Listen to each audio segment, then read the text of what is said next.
Bapak Ibu Saudara, kita melanjutkan tema kita manajemen Elohim dalam iman.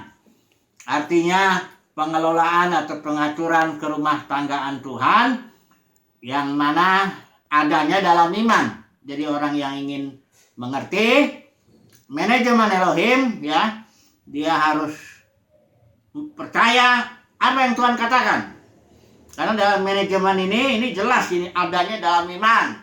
Jadi siapa yang tidak percaya kepada perkataan Tuhan, dia ada di luar manajemen ini, dalam arti tentu orang itu akan membangun sendiri, ya, sistem manajemen pemerintahan manusianya. Dia sendiri membangun, ya. Dia hidup di luar Tuhan, ya, seperti Kain. Ya, bukan berarti nggak bisa berbuat apa-apa, karena manusia yang makan pohon pengetahuan itu juga bahkan menghasilkan banyak agama. Agama itu berasal dari pohon itu. Dia atur sendiri hidupnya, dia atur sendiri, dia buat planning, organizing, leading, controlling untuk mencapai tujuannya. Ya, dia hidup di luar Tuhan. Kain itu hebat, dia bisa bangun kota, bahkan keturunannya bisa bangun peradaban manusia. Semuanya di luar Tuhan karena Kain sudah pergi menjauh dari Tuhan. Nimrod juga seorang yang berkuasa, yang mula-mula berkuasa, bangun kerajaan sendiri, bisa, ya. Nah, jadi tapi bagi orang yang ingin di dalam, ya, tentu sebagai pelayan, dia harus tahu manajemen Elohim bahwa itu ada dalam iman. Ketika Tuhan bicara, harus kita aminkan, kita percaya, ya. Ini artinya begini, ya. Jadi artinya saya tidak bicara ini teori-teori saja, ya. Nggak ada gunanya itu, tapi semuanya itu dalam pengalaman. Contohnya lah, ya, kalau saudara dan saya ingin masuk dalam manajemen Elohim. Detik ini juga, ya, semua ini dalam pengaturan Tuhan. Dalam manajemen Elohim ini, hidup kita, ya, baik pengaturan, baik keuangan kita, pekerjaan kita, keluarga kita, pelayanan, atau apapun juga, itu semuanya diatur Tuhan. Nah, kalau kita percaya, ya, nggak bersungut-sungut tentunya, kan, nggak protes, ya, kita bersyukur, berterima kasih bahwa Tuhan yang ngatur itu yang terbaik, ya, bagi kita saat ini, ya. Jadi kita tetap dalam manajemen Elohim. Saudaraku, kalau kita tetap dalam manajemen Elohim, ini manajemen ini bertahap ini. Nanti setelah zaman ini ada satu lagi pengelolaan Tuhan yang kita sebut kerajaan 1000 tahun. Itu bagi orang-orang yang memang sudah masuk dalam manajemen Elohim. Dia akan memerintah bersama dengan Kristus 1000 tahun lamanya, ya. Kayak Paulus ini seseorang yang masuk di dalam manajemen Elohim. Karena dia bilang ini manajemen itu ada 9 kali. Ekonomia itu, ya, kita sudah bahas kemarin. Ada 9 kali. Salah satunya ada di 1 Korintus 9 ayat 17, di mana Paulus katakan, di sini terjemahan Indonesia itu tugas penyelenggaraan yang ditanggungkan kepadaku. Artinya Paulus sebagai pelayan daripada manajemen Elohim itu. Karena dia sebagai pelayan di dalam manajemen Elohim, maka ketika manajemen Elohim masuk ke dalam zaman yang baru, Paulus tentu ikut. Kita pun juga begitu. Kalau kita sebagai pelayan dalam manajemen Elohim, ya, kita percaya dengan perkataan Tuhan, kita terima pengaturan Tuhan dalam kehidupan kita, baik pribadi, baik keluarga, pekerjaan, pelayan, kita terima semua, kita bersyukur. Maka manajemen Elohim yang berikut, kita memerintah di situ 1000 tahun bersama dengan Tuhan Yesus. Haleluya, ini luar biasa. Jadi sangat penting bagi kita berada di dalam manajemen Elohim. Bagaimana caranya kita berada dalam manajemen Elohim? Caranya dengan percaya apa yang Tuhan katakan. Nah, para ahli mengatur, ya, periode-periode kita sudah singgung itu, dispensasi namanya. Itu dispensasinya mereka mengatur, di sini ada, ya, yang dispensasi yang menyangkut keadaan tanpa salib, Taman Eden dan sebagainya, hati nurani, pemerintahan manusia, janji, hukum Taurat, kasih karunia, kerajaan Allah. Ada 7. Kita juga sudah bagi, ya. Saya membaginya juga 7. Ya, kita sudah bahas itu, ya. Yang pertama, dispensasi itu saya atau pengaturan, ya, manajemen Elohim itu saya sebutnya dispensasi Adam, terus Nuh, terus Abraham, ini semua para bapak ini, ya, Musa. Kemudian Yesus itu masuk dispensasi para pemenang. Kemudian masuk lagi kerajaan 1000 tahun. Dan akhirnya masuk satu dispensasi yang Alkitab bilang di Efesus 1:10, dispensasi kegenapan waktu, di mana seluruhnya nanti setelah melalui ministry pelayanan lautan api, melalui ministry tahta Elohim itu, terus ya melalui ministry itu akhirnya Yerusalem baru juga, ministry kerajaan Israel, akhirnya Bapa menjadi sumber dalam semua, bahwa segala sesuatu menjadi Kristus kepalanya, ya, disatukan. Nah, ini nanti kita bicara ini, ya. Ini manajemen Elohim juga. Tapi sekarang kita akan bicara manajemen Elohim dalam periode Taman Eden, ya. Taman Eden sekaligus nanti Adam kalau sempat, juga penghakiman Arba kalau sempat. Jadi kita akan bicara dulu yang di Taman Eden dulu. Ini satu ini masuk dalam manajemen yang saya menyebutnya dispensasi Adam. Karena dia kepalanya, bapaknya, ya. Jadi ini kita lihat dulu di Taman Eden, Tuhan mengatur sedemikian, segala sesuatu yang diatur di Taman Eden ada maksudnya, ya. Ada maksudnya Tuhan taruh di situ 2 pohon. Ada maksudnya di situ kenapa tidak ada tembok sehingga ada ular di situ, sebagainya. Kita akan bahas itu, ya. Apa yang Tuhan bicara tentang itu kita percaya saja, ya, supaya kita masuk dalam manajemen Elohim. Nah, mari kita melihat dulu kembali sebelum kita masuk ke Taman Eden. Kita harus melihat lagi kembali Kejadian 1 ayat 26 28. Disitulah Tuhan mengadakan perencanaan, planning, ya. Selalu kalau manajer itu mulai dari planning, ya. Planning Tuhan begini, baiklah kita menjadikan manusia serupa dan segambar dengan kita. Itu planning, ya. Apa tujuannya? Tujuannya supaya mereka berkuasa atau have dominion, berotoritas atas segala sesuatu ciptaan Tuhan ini. Sekali lagi, saya ulang, planning, mari kita menjadikan manusia serupa dan segambar dengan kita. Itu planningnya, ya. Supaya apa? Supaya berkuasa. Berkuasa ini istilahnya juga kabas, itu menaklukkan, menginjak. Karena nanti Tuhan atur itu ada musuh, ya. Ya kalau nggak ada musuh, apa gunanya menaklukkan, ya? Menaklukkan itu artinya ada sesuatu yang mau ditaklukkan, ya. Seluruh bumi. Oke. Ini dulu tangkap, ya. Inilah yang planning daripada Bapa di sorga. Kita harus lihat ini. Nah, ketika manusia ditaruh di Taman Eden, Adam dan Hawa itu, banyak orang udah bilang begini. Ini cerita, ya, cerita yang jelas itu nggak ada di Alkitab itu, tapi dongeng itu sudah berabad-abad dalam dunia kekristenan diakui sebagai sesuatu yang dari Tuhan. Dongengnya begini, dibilang mirip Tuhan sudah ciptakan Adam Hawa serupa segambar dengan dia, taruh Taman Eden. Katanya sudah serupa. Sudah gitu, Tuhan bikin 2 pohon, pengetahuan dan pohon kehidupan. Manusia berdosa, makan pohon pengetahuan. Tiba-tiba ya kira-kira Tuhan kaget lah gitu kan. Kita bikin dulu rencana penebusan, ya, supaya kita bisa selamatkan beberapa lah, ya.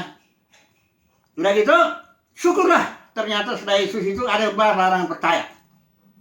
Sebagian lagi dilempar ke dalam neraka kekal selama-lamanya. Ini dongeng sudah diterima berabad-abad lamanya.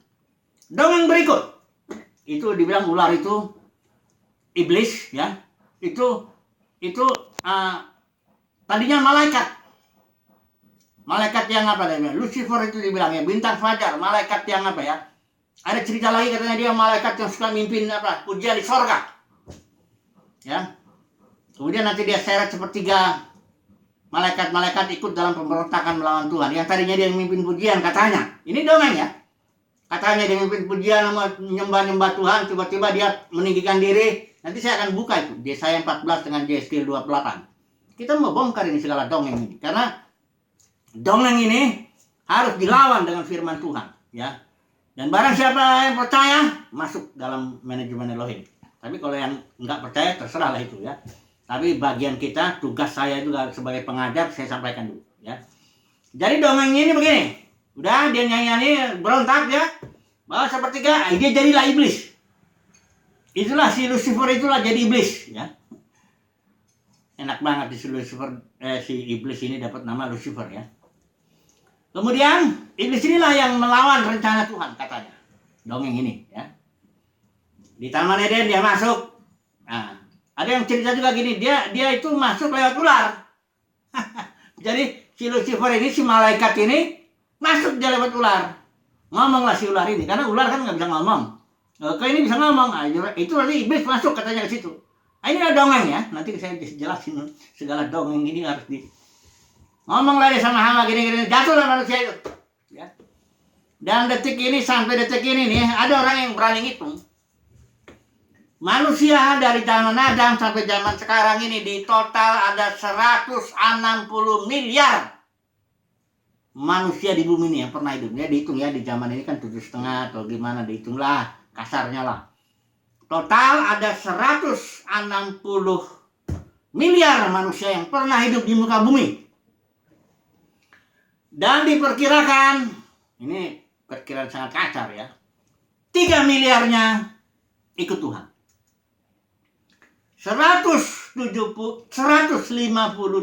miliarnya sudah damai sejahtera bersama dengan setan-setan di neraka. Ya. Jadi Tuhan mendapatkan hanya 3 miliar lah. Puji Tuhan lah kira-kira dongeng gitu kan. Karena Tuhan hanya milih yang 3 miliar. Selebihnya Tuhan gak pilih katanya. Masuk dalam neraka kekal bersama iblis selama-lamanya. Saya mau cerita dulu ya, dongeng ini supaya kita mulai dulu dari ular ini aja lah ya. Karena dongeng ini kalau ular udah dipatahkan dongengnya, nanti kita lihat lagi pohon hayat dan pohon maut itu. Kenapa Adam harus makan pohon maut ya. Ini dulu dongengnya yang pertama, ular. Saya kasih tahu dulu ya, dongeng ini didasarkan atas ilmu cocokologi. Nah, cocokologi itu mencocok-cocokkan ayat dengan cerita di kepalanya ini, para teolog ini. Dia para teolog cerita ini untuk menghindari tanggung jawab bahwa kalau Tuhan ciptakan iblis, berarti Tuhan yang bikin kejahatan dong, kan gitu kan? Jadi gimana lah kita bikin cerita supaya jangan Tuhan lah, karena Tuhan kan baik, masa diciptakan iblis? Kalau gitu kita bikin cerita. Datanglah cerita itu. Dicarilah ayat-ayat ini. Ada ayatnya di sini yang rada-rada cocok. Itulah, saya bilang cocokologi, rada-rada cocok. Itu Yesaya 14 dan Yeskiel 28. Saya akan baca ayat ini, ya. Dan saya akan buktikan bahwa itu memang ilmu cocokologi. Ya. Mari kita melihat Yesaya 14. Ini konteksnya, ya ingatlah, karena saya ini ngajar juga hermeneutik ini. Jadi salah satu prinsip terpenting dalam menafsirkan Alkitab itu adalah lihat konteksnya. Baik konteks ayat dekat ayat atas maupun konteks perikopnya, bahkan konteks kitabnya, bahkan konteks perjanjian, itu penting sekali. Ini perpuluhan buah sulung itu orang-orang yang nggak ngerti konteks itu. Comot lagi dari zaman Musa itu, masukkan ke zaman kita karena mereka butuh duit. Ini lihat di konteksnya ini ya. Konteksnya ini ayat nubuat, biasanya itu bisa dibagi ya, nggak usah lah kita terlalu mendetail. Pokoknya ini kita di pasal 14 ini konteksnya jelas. Raja Babel. Nubuat, karena Yesaya ini menubuatkan juga bangsa-bangsa lain. Ya, termasuk si Raja Babel. Nah, di ayat 12 ini ada ceritanya. Ini ilmu si teolog cocokologi ini, dia lihat ayat 12. Wah, katanya ada ayatnya kan. Engkau sudah jatuh dari langit. Hai bintang timur, inilah Lucifer itu. Ya, bintang timur, putra Fajar. Ya. Engkau sudah dipecahkan, jatuh ke bumi. Hai yang mengalahkan bangsa-bangsa. Ayat 14-nya karena tujuannya si Lucifer ini hendak menyamai yang maha tinggi. Nah, dia pikir, wah ini cocok ayat ini buat cerita kita. Bahwa ada malaikat jatuh. Ya. Karena ingin menyamai Tuhan. Jadilah dia iblis. Sehingga Tuhan selamatlah. Tidaklah dia disebut pencipta kejahatan. Ya. Padahal dia sudah baca berkali-kali Amos. Adakah terjadi malapetaka satu kota kalau bukan Tuhan yang kerjakan? Aku Tuhan, katanya dalam Yesaya itu 45 itu, yang menciptakan terang dan gelap, menciptakan nasib malang dan nasib mujur. Tapi ini si teolog ini dapat ini ayatnya. Ini kalau gitu kita terapkanlah untuk iblis, katanya. Ayat ini jelas, ini konteksnya jelas Raja Babel. Tapi karena itulah saya bilang kan, Kalau udah punya di otaknya itu supaya nyelamatin Tuhan, jangan dia Tuhan itu menciptakan yang jahat, kita ambil lah ini ayat. Nah ya, sudah gitu. Mari kita lihat lagi, dia baca lagi. Kan teolog ini juga baca Alkitab. Kayak orang Farisi juga yang bunuh Yesus itu. Ya itu baca Alkitab juga itu. Nah, dia dapat di Yeskiel 28. Wah, ini konteksnya Raja Tirus. Jadi saya katakan ya, dalam Yesaya 14 itu udah jelas mencomot ayat dari konteksnya. Yang ini ayat ini bicara Raja Babel, dicomotlah, diterapkanlah kepada si iblis, kepada dongeng, katakanlah lebih tepatnya dongeng itu si teolog itu, ya. Kemudian Yeskiel 28 ini comot juga, karena di sini konteksnya Raja Tirus. Ini Yeskiel juga bernubuat untuk raja-raja bangsa lain, ya. Ini Raja Tirus. Nah, dia bilang begini. Di ayat 28, pasal 28 ini ya, ayat 2. Karena engkau menjadi tinggi hati dan berkata aku adalah Allah, ya. Kemudian ayat di sini, gambar dari kesempurnaan engkau penuh hikmat dan maindah, engkau di taman Eden dan sebagainya, ya. Jatuh ya, maka kubuang engkau dari gunung Allah dan ku berjaga-jaga membinasakan engkau. Engkau sombong karena kecantikanmu. Comot, cukup ya. Satu lagi comot. Itu ada iblis naga yang mengambil sepertiga dari bintang-bintang. Akhirnya dibuatlah cerita. Nah inilah teolog itu kan. Buat cerita. Oh, jadi ketika Tuhan ciptakan malaikat-malaikat itu, barangkali sebelum Adam ada, mereka muji-muji Tuhan terus. Tiba-tiba ini si Lucifer ini dengan mencomot-comot ayat ini dari sini ya, dari Wahyu. Pokoknya comot aja lah. Ya. Buat cerita. Sepertiga ditarik. Jadi Lucifer itu jadi iblis, ya. Kalau saya baca ayat ini, Bapak Saudara ya, lihat Yeskiel 28 ini, kalimatnya ini. Misalnya pun saya mau comot ini ya, saya akan comot ini ayat dan terapkan kepada Adam. Jadi Lucifer itu Adam. Coba dulu lihat dulu ini ya, mana lebih cepat. Saya nggak akan comot, saya nggak mau ilmu cocokologi, comot ayat, enggak. Karena saya ngajar 10 tahun sama orang. Perhatikan konteks, saya nggak akan mungkin melanggar itu. Tapi seandainya saya disuruh comot ayat itu, saya akan terapkan itu kepada Adam. Kenapa? Saya punya alasan. Yeskiel 28 ini begini. Karena engkau menjadi tinggi hati yang berkata aku adalah Allah, aku duduk di tahta Allah di tengah-tengah lautan, padahal engkau adalah manusia. Siapa manusia di sini? Yang menyombongkan diri katanya jatuh. Mari kita lihat di sini, ayat 11 ya, ayat 12 ini. Gambar dari kesempurnaan engkau, penuh hikmat dan maindah, engkau di taman Eden. Siapa manusia di taman Eden? Yang jatuh. Gak ada lain Adam. Kalau saya mau comot ini, saya nggak mau. Karena saya nggak mau ilmu comotologi cocokologi yang segala yang comot-comot begitu, nggak mau saya. Itu melanggar prinsip hermeneutik. Seandainya pun saya comot, ayat ini lebih cocok diterapkan kepada Adam. Karena hanya Adamlah manusia yang di Taman Eden dan yang jatuh. Iblis nggak jatuh. Mari kita melihat dulu ya. Iblis jahat dari mulanya.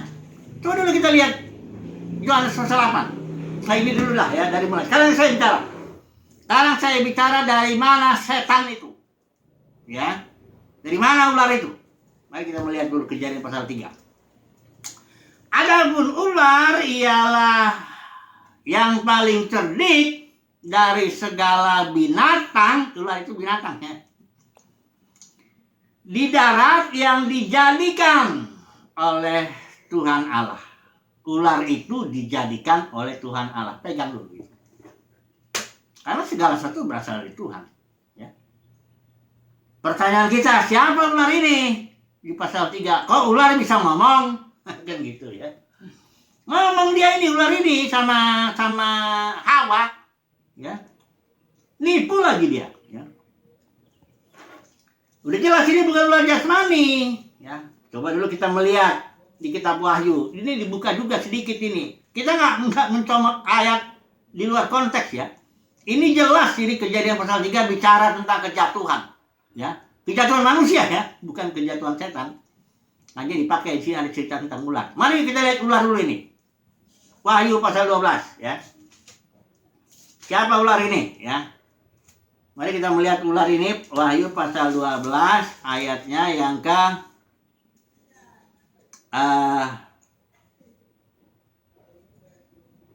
naga, mana dia? Naga. Ayat dulu. Wahyu pasal 12 ayat 9. Dan naga besar itu si ular tua, ini istilah Yunaninya ini apa nih? Arkaios. Arkaios itu kata sifat, artinya original. Jadi kalimatnya begini.